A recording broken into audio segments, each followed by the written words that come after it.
नमस्कार मित्रांनो, स्वागत आहे तुमचं आमच्या चॅनलवर। ही कथा सुरू करण्यापूर्वी चॅनलला सबस्क्राईब नक्की करा। तर चला कथेला सुरुवात करूया। माझं नाव गणेश। आपल्या खोलीत खिडक्या बंद करून आरामात बसलो होतो। डोळ्यासमोर एकच चेहरा होता, त्याची काकू अनिता। तिचे हसरे डोळे, ओठांवरची मंद मोहिनी, कमरेची नाजूक वळण, सगळं काही गणेशच्या मनात गहिरं उतरलं होतं। तो अनेकदा स्वप्नातही तिला शोधत असे, तिच्या स्पर्शाची, तिच्या हास्याची, तिच्या सावलीचीही ओढ त्याला भोवरून गेली होती। आज त्याने जाणून बुजून दाराला आतून गडी लावली नव्हती, कारण त्याच्या मनात एक धग होती। कदाचित ही संधी आता बोलण्याची होती। अचानक दाराची कडी हलली। अनिता आत आली। तिने गणेशकडे पाहिले आणि एका क्षणात ती परत बाहेर पळाली। पण गणेशने आपलं काम थांबवलं नाही। त्याला वाटलं जे पाहायचं होतं ते तिने पाहिलंच, आता माघार कशी। थोड्या वेळाने तो बाहेर आला तेव्हा अनिताने विचारलं, गणेश, आत काय करत होतास? तो म्हणाला, काकू, तुम्हाला तर सगळं माहीतच आहे। आता माझ्या तोंडून काय ऐकायचं आहे तुम्हाला? ठीक आहे, पण तुला आपलं काम थांबवायला हवं होतं, अनिताने ठाम स्वरात म्हटलं। काकू, मला काही माहीत होतं की तुम्ही त्यावेळी खोलीत याल, आणि तसंही मी काही चुकीचं करत नव्हतो। गणेश म्हणाला, ती गोष्ट नाही, पण जेव्हा कोणी त्या कामात पाहिलं जातं तेव्हा दुसऱ्याचं मनही तेच करायला लागतं, अनिता म्हणाली। गणेश हसत म्हणाला, मग काकू, तुम्ही येत जात राहा। अनिताने शांतपणे सांगितलं, माझंही मन खूप कासावीस होतंय, पण तुझे काका बरेच दिवस बाहेर गेले आहेत आणि मी एकटी सगळं कसं करू? गणेशचा आवाज हळवा झाला। काकू, जर मी तुम्हाला वाईट वाटत नसेल तर मी तुमची मदत करू शकतो। मी तुमच्यासोबत ती सगळी कामं चांगल्या प्रकारे करू शकतो। अनिता थोडीशी चपळाईने म्हणाली, तुझं डोकं खराब झालंय का? पण ती तुझ्या बोलण्याआधीच गणेशने तिचा हात हलकेच धरला। तो खूप आधीपासून या क्षणाची वाट पाहत होता। आज बोलण्याची योग्य वेळ आली होती, वातावरण अनुकूल होते। त्याने आपली भावना व्यक्त केली। त्याला समजलं की बोलण्याचा एक योग्य वेळ असतो, आणि तो साधला तर गोष्ट पूर्ण होण्याची शक्यता अनेक पटीने वाढते। काही रात्रींपूर्वीची गोष्ट होती। गणेश काकूंच्या खोलीजवळून गेला असता। दार थोडेसे उघडे होते। आत काका आणि अनिता हातावर काम करत होते। गणेश थबकला। त्याने काही क्षण तिथे उभं राहून पाहिलं। त्यांच्या डोळ्यासमोर चित्रपटाची रील चालल्यासारखं होतं। काका आपली पूर्ण ताकद लावून काम करत होते, पण गणेशचं लक्ष फक्त अनिताकडे होतं। ती कशी हात हलवते, कशी हसते, कशी डोळे मिटून समाधान मानते, हे सगळं त्याला वेड करून गेलो। गणेशचं अद्याप लग्न झालेलं नव्हतं। तो 22 वर्षांचा होता। अनिता म्हणजे त्याची काकू खूपच सुंदर आणि आकर्षक होती। ती नेहमी त्याच्यासोबत मस्ती करायची। त्याच्यात चांगली मैत्री होती। जेव्हा अनिता नव्याने लग्न होऊन या घरात आली तेव्हा तिला थोडा गर्व होता, आणि ते गरजेचंही होतं, कारण ती एखाद्या हिरोईनपेक्षा कमी नव्हती। तिचं पूर्ण नाव अनिता होतं। वय साधारण 30 ते 32, पण दिसायला अगदी 25च्या आसपास वाटायची। तिने घरात नवा रंग भरला होता। तिचं बोलणं चालणं सगळंच मोहून टाकणारं होतं। ती उंच 5.5 फुटाजवळची साडी नेसली की अगदी रॉयल दिसायची। अंगकाठी भरदार, कमरेचं वळण अप्रतिम, छाती उठून दिसायची। तिचा रंग गोरा पण नुसता पांढरा नव्हता, त्यात मंद गुलाबीपणा होता। ओठ मध्यम, नेहमी ओलसर व गुलाबी, डोळे मोठे, गोलसर, काळसर तपकिरी, अशी चमक की नजर हटत नव्हती। गणेशला अगदी सुरुवातीपासून समजलं होतं की अनिताला आपल्या सौंदर्याचा गर्व आहे, गणेशचे काका एका कंपनीत काम करायचे. ते काम ठिकाण घरापासून 90 किलोमीटर दूर होते. त्यामुळे त्यांना परत यायला मध्यरात्र व्हायची. कधीकधी ते तिथेच थांबत. अनेक रात्री अनिता एकटी असायची. गणेशने तिला अनेकदा तडफडताना पाहिलं होतं. त्याला जाणवलं की काका मध्यरात्री घरी येतात, पण ते कामाने थकलेले असतात. अनिताला जेवढ्या प्रेमाची गरज होती तेवढं प्रेम काका देऊ शकत नव्हते. एके दिवशी सकाळी अनिता खूप उदास होती. गणेशने विचारलं, काकू काय झालं? ती म्हणाली, तब्येत ठीक नाही. गणेशने औषध आणलं. काही वेळाने तिच्या खोलीत जाऊन पाहिलं तर तिला ताप आला होता. काकू, आज काका घरी येणार आहेत का? त्याने विचारलं. ते ऑफिसच्या कामासाठी काही दिवस बाहेर गेले आहेत, ती म्हणाली. गणेशने आपल्या मित्राच्या वडिलांना डॉक्टर बोलावलं. त्यांनी इंजेक्शन दिले. दुसऱ्या दिवशी अनिता म्हणाली, गणेश मला माफ कर. मी तुझ्याशी कधी सरळ बोलले नाही, पण तू माझी किती काळजी घेतोस. गणेश म्हणाला, काकू काही हरकत नाही, मी तुम्हाला माझंच मानतो. त्यानंतर त्यांच्यात मैत्री वाढली. गणेश तिच्या प्रत्येक गोष्टी ऐकायचा. अनिताही त्याच्याकडे आकर्षित होऊ लागली. एक दिवस ती म्हणाली, गणेश तुझे काका क्वचित घरी येतात. रात्री माझ्या खोलीत ये. आपण गप्पा मारू किंवा चित्रपट पाहू. एकट्याने मन लागत नाही. गणेशला वाटलं हा संकेतच आहे. आता योग्य वेळ येईल तेव्हा तो आपलं मन बोलून टाकेल. एके रात्री गणेश अनिताच्या खोलीत गेला. तिला घरातलं काही काम करत होती. गणेश मोबाईलवर काही बघू लागला, पण प्रत्यक्षात त्यांचं मन तिच्याकडे होतं. अनिता हलकेच आली आणि त्याच्या मागे उभी राहिली. गणेशला जाणीव झाली तेव्हा ती हसत होती. तिने कान पकडून म्हटलं, आता का बंद केलास? भीती वाटली. गणेश घाबरून हसला. काकू तुम्ही वाटेल तेव्हा येता, ती म्हणाली. जेव्हा खोलीत एकटा असतोस तेव्हा मन मचकतं ना. गणेशने तिचा हात पकडून बेडवर बसवलं आणि म्हणाला, काकू मला एक गोष्ट सांगायची आहे. मी जर बोललो तर वाईट वाटणार नाही ना? ती म्हणाली, तू काहीही बोल, मला वाईट वाटणार नाही. गणेशने डोळे खाली करत सांगितलं, काकू जेव्हा तुम्ही पहिल्यांदा या घरात आलात तेव्हापासून तुम्ही मला खूप आवडता. अनिता हसत म्हणाली, अच्छा मग सांग काय करायचं? गणेशने हळूवारपणे सांगितलं, काकू मी तुमच्यासोबत एकदा, पण तुम्हाला वाटेल हे चुकीचं आहे. अनिताने गांभीर्याने उत्तर दिलं. गणेश हे कसं शक्य आहे? काकांना कळलं तर ते मला सोडणार नाही. गणेश म्हणाला, आपण घरच्यांच्या नजरेपासून लपून राहू. ती म्हणाली, नाही मी तुझ्यासोबत हे करू शकत नाही. गणेशने वचन दिलं, ही गोष्ट आपल्या दोघांशिवाय कोणाला कळणार नाही. आपण काही चुकीचं तर करत नाही. अनिता म्हणाली, तुझे काका मध्यरात्री थकून येतात, कधी कधी मला खुश करतात पण. गणेश म्हणाला, मला सगळं माहीत आहे, तुम्ही फक्त खुश असल्याचा दिखावा करता. अनिताचा चेहरा उतरला. ती म्हणाली, तू बरोबर बोलतोस. तुझे काका फक्त बहाणे करून लवकर झोपतात. मी रोज रोज त्यांना खुश करण्यासाठी कशी जबरदस्ती करू? ते फक्त स्वतःचाच विचार करतात. गणेश म्हणाला, म्हणून मी तुमची काळजी घेतो. मी तुमच्या प्रत्येक भावना आणि वेदना समजतो. अनिताने त्याचा हात घट्ट धरला. गणेश तू किती समजूतदार आहेस, पण मी तुझ्याकडे कधीच लक्ष दिलं नाही. गणेश म्हणाला, हो मी तुम्हाला पूर्णपणे समजतो. अनिता म्हणाली, ठीक आहे, मी विचार करून सांगते. ती आपल्या खोलीत गेली. गणेशचा मूड खराब झाला. दुसऱ्या दिवशी सकाळी तो अंघोळ करून बाहेर आला तेव्हा अनिता म्हणाली, आज तू खूप छान दिसतोयस. गणेश बोलला नाही. तो आपल्या खोलीत गेला. अनिता म्हणाली, काय झालं?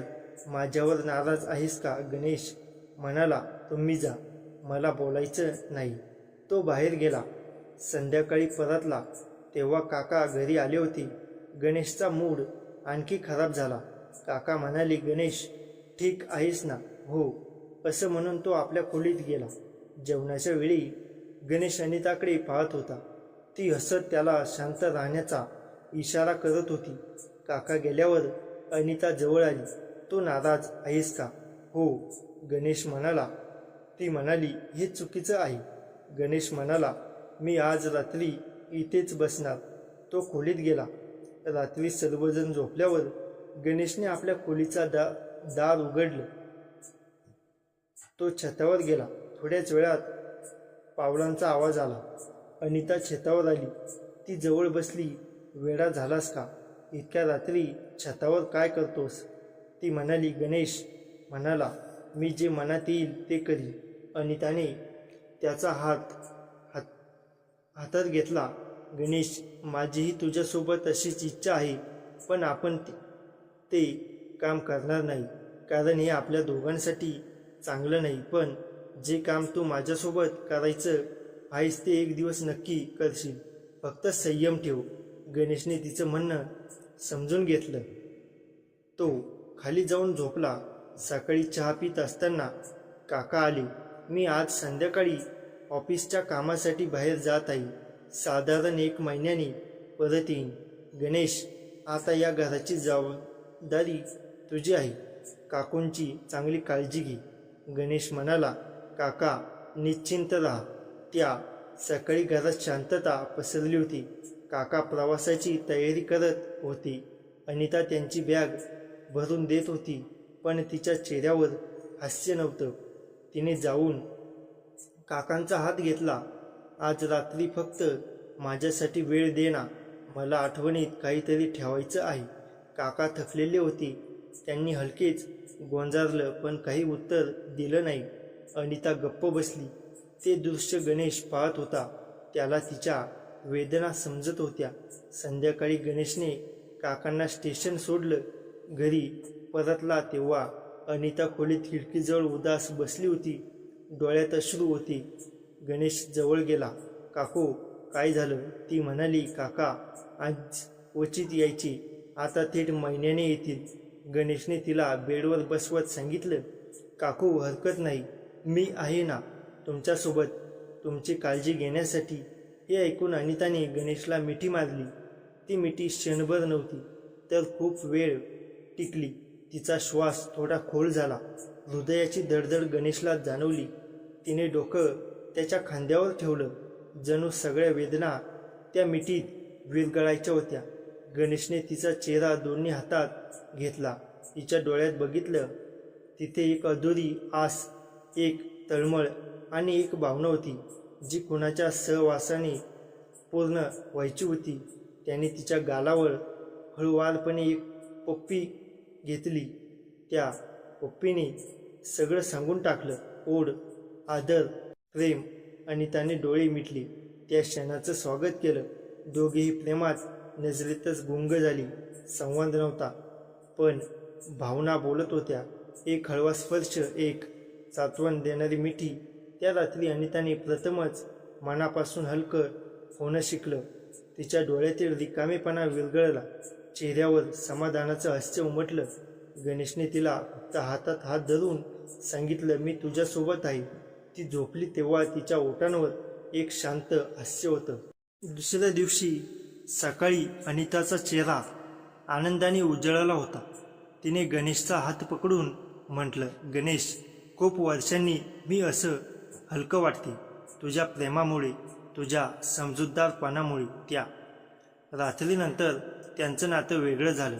आता ते केवळ नातेसंबंधावर आधारित नव्हतं, तर एकमेकांच्या भावनिक सवयीवर. तिथे समजूत, विश्वास आणि ओढ यांनी एक सुंदर मैत्री निर्माण केली. अनिताने त्याला मिठी मारून सांगितलं, थँक्यू माय गणेश. आता ते दोघेही एकमेकांसोबत जास्त वेळ घालवू लागले. त्यांना एक प्रकारचा शांतीचा आनंद मिळू लागला. दोघेही रोज खुश राहू लागले. काका ट्रेनने गेल्यानंतर घरात एक वेगळीच शांतता पसरली. ही शांतता उदासीन नव्हती, तर ओढीने भरलेली होती. गणेश आणि अनिता एकमेकांसमोर होती, पण दोघांच्याही मनात संकोच होता. मागच्या रात्रीची ती मिठी, त्या मिठीत विरघळलेल्या वेदना सगळं काही अजूनही हृदयाच्या धडधडीत गुंजत होतं. दुसऱ्या दिवशी सकाळी गणेश लवकर उठला. त्याने चहा केला. अनिता जेव्हा खाली आली तेव्हा चहाचा कप हातात घेऊन गणेश तिच्यासमोर उभा होता. तिने हसत हसत कप हातात घेतला, पण हात थरथरत होता. गणेशने तिची नजर पाहिली. ती नजर सांगत होती, मी आता एकटी नाही. गणेश, तू खूप चांगला आहेस. अनिताने शांतपणे सांगितलं, काकू, मी जे बोललो ते खरं आहे. मी तुमच्यासोबत आहे, पण आपण घाई करायची गरज नाही. गणेश म्हणाला. अनिताने डोळ्यातले पाणी पुसत सांगितलं, गणेश, तुला माहीत आहे का, मला कधी कोणी एवढ्या प्रेमाने विचारलं नाही. तुझे काका ते पैसे घर चालवतात, पण मला कधी विचारलं नाही की माझ्या मनात काय चाललं आहे.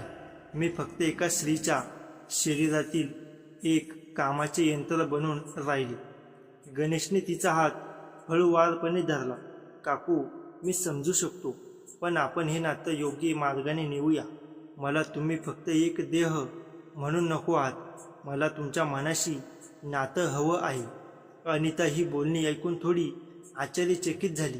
तिने कधी विचार केला नव्हता की गणेश एवढा परिपक्व आहे. तिने त्याच्याकडे वेगळ्या नजरेने पाहायला सुरुवात केली. आता दोघांनी मिळून घरातली सगळी कामे करायची ठरवली. गणेश सकाळी बाजारातून भाजीपाला आणायचा. अनिता स्वयंपाक करायची. दुपारी एकत्र जेवायचे. संध्याकाळी चहा घेताना कधी गप्पा रंगायच्या तर कधी गप्पच बसायची. पण त्या शांततेतही एक गोड असंबंध बोलत असे. एके दिवशी संध्याकाळी पाऊस आला. मुसळधार पाऊस. दोघेही छतावर उभे होते. थंडगार वारा वाहत होता. अनिता थरथरत होती. गणेशने आपला शर्ट काढून तिच्या अंगावर टाकला. तिने त्याच्याकडे पाहिलं. गणेश, तुला थंडी वाजेल. तुमची काळजी घेणं हे माझं कर्तव्य आहे. काकू, तो म्हणाला. त्या स्पर्शात केवळ शरीराची ऊब नव्हती, तर मनाची साथ होती. अनिता गणेशच्या खांद्यावर डोकं ठेवून उभी राहिली. पावसाच्या रिमझिम आवाजात दोघांची हृदये एकमेकांना ओळखू लागली. गणेशने तिचा हात घट्ट धरला, पण पुढे काहीच केलं नाही. त्याला तिच्या मनाचा आदर होता. एक आठवड्याने काकांचा फोन आला. ते विचारत होते, सगळं ठीक आहे ना? गणेश, काकूंची काळजी घेतोयस ना? गणेशने होकार दिला. फोन अनिताला दिला. तिने आवाजात आनंद आणला, पण फोन ठेवताच तिच्या डोळ्यातून अश्रू वाहू लागली. गणेशने जवळ जाऊन विचारलं, काय झालं? काही नाही. ते फक्त विचारतात की घरात काही तुटलं का, पैसे पुरे आहेत का, पण मला विचार नाहीत की मी कशी आहे, माझं मन कसं आहे. अनिता रडत रडत म्हणाली. गणेशने तिच्या डोळ्यातील अश्रू पुसू लागला. तिचा हात तिच्या गालावर होता. तिने तो हात घट्ट धरला. दोघांनी एकमेकांकडे बघितलं. त्या क्षणी बोलण्याची गरज नव्हती. गणेश, तुम्हाला काकू, मी नेहमी तुमचं मन ऐकेन. तुम्ही रडू नका. तुमचे अश्रू मला खूप सलतात. त्या रात्री अनिताने गणेशला सांगितलं, तुला माहीत आहे, मी लग्नाआधी खूप स्वप्न पाहिली होती. मला वाटलं होतं माझा नवरा माझ्यासोबत बोलेल, हसेल, माझ्या गोष्टी ऐकेल. पण तुझे काका, ते थकतात, ते झोपतात. कधी कधी तर मी बोलत असताना ढोसतात. मला एकटं एकटं वाटतं. गणेश तिचं सगळं ऐकत बसला. त्याने तिला कधी अडवलं नाही, फक्त तिच्या डोळ्यात पाहत राहिला. आणि त्याला वाटलं की खरोखरच कोणीतरी तिचं ऐकत आहे. हीच तिच्यासाठी सर्वात मोठी देणगी होती. एक दिवस संध्याकाळी अनिता आंघोळ करून बाहेर आली. तिच्या केसातून पाणी टपकत होतं. ती फक्त एक साधी साडी नेसली होती. गणेश तिच्याकडे पाहून थबकला. अनिताचं सौंदर्य त्या क्षणी प्रकाशातल्या थेंबांसारखं होतं. तिने गणेशकडे पाहिलं. काय बघतोयस? गणेश शुद्धीवर आला. काकू, तुम्ही खूप सुंदर दिसता, तो म्हणाला. अनिता थोडी गोंधळली. ती म्हणाली, गणेश, असं बोलू नकोस. मी तुझी काकू आहे. मला माहीत आहे, पण सुंदर ही वस्तुनिष्ठ असते. मी तुमच्याबद्दल आदर बाळगतो, पण मनातलं खरं सांगायला काय हरकत आहे, गणेशने शांतपणे उत्तर दिले. अनिताने विचार केला. तो तिच्याकडे कधीही वासनेने पाहत नव्हता. तिच्या डोळ्यात पाहत असे, तिचे शब्द ऐकत असे, तिच्या वेदना समजून घेत असे. तिच्या मनात एक प्रश्न होता, हे खरंच शक्य आहे का? एखादा तरुण फक्त प्रेमाने आणि आदराने एवढं सगळं करू शकतो का? आता गणेश आणि अनिता यांचं एक असंख्य नातं तयार झालं होतं. ते एकमेकांशिवाय राहू शकत नव्हते. पण त्याचबरोबर गणेशने सीमा जपली. तो तिच्या खोलीत जात असे, पण फक्त गप्पा मारायला. एकदा अनिताने म्हटलं, गणेश, तू माझ्या अगदी जवळ बसून चित्रपट बघ ना. गणेश बसला, पण त्याने हात तिच्या खांद्यावर ठेवला नाही. फक्त समोरच्या पडद्याकडे बघत राहिला. अनिता हळूहळू त्याच्या खांद्यावर डोकं ठेवून झोपी गेली. गणेश जागाच राहिला. तिच्याकडे पाहिलं.